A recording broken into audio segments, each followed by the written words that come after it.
مساء الخير للجميع. اليوم الشرطة السويدية سحبت الحماية عني.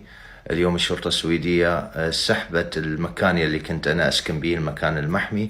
الشرطة السويدية خلتني فريسة سهلة للمسلمين اليوم. الشرطة السويدية حاولت تساومني بحريتي مقابل حمايتي. نصا أخبرتني يجب أن أتوقف عن انتقاد المسلمين، يجب أن أتوقف عن التظاهر. أيضا وصلني أنه أهدد بفتح ملف لجوئي من قبل مصلحة الهجرة السويدية. أتعرض لضغوطات كثيرة. اليوم أنا في مكان خطير جدا على حياتي، ممكن أن أنقتل بأي لحظة، ممكن أن أتعرض لأي شيء.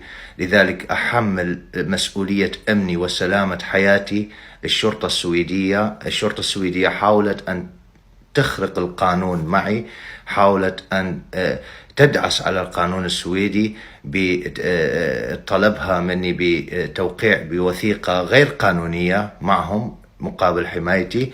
لذلك أنا الآن بمكان غير محمي، ممكن أن أتعرض لأي محاولة اغتيال، وأنا مهدد من قبل دول إسلامية ومن قبل أشخاص، وذلك مثبت عند السلطات السويدية.